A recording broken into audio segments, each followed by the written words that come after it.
Sure, absolutely. So I think, and this is not a new best practice, but it shouldn't be understated. It's have humans involved. So we always talk about human in the loop, but it's sometimes you can automate 100% of a process, but it's actually better if you automate 98 to 99% of it and keep the 1 to 2% of it manual, because then it's still worth a person's time to do it.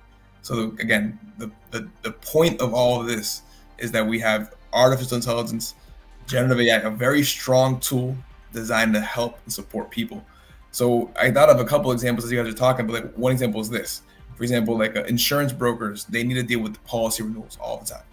And that means that they're receiving all these policies. They have very strict rules, like within 90 days of receiving the policy, they must perform quality checks and things of that nature.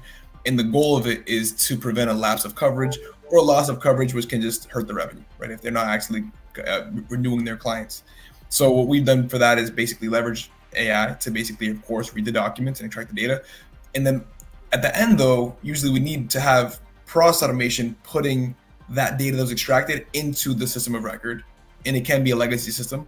But the key is that instead of having process automation do it, what we do is we have the bot basically input that data, and before it's submit, then a person gets flagged, looks at it, corrects any missing information or checks the corrections, and then a person does that final step. Even though it's a simple task, it's worth it for a person to do it. So I think ultimate feedback is no matter how cool and shiny technology is, have a person involved as a final step. Or even like one more thing is invoices, Jersey. We were talking about that weeks ago. Yep.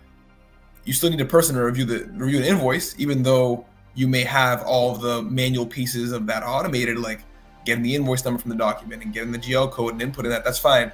Have a human there to actually approve that final invoice. So it's across every example, humans as the last piece makes a huge difference.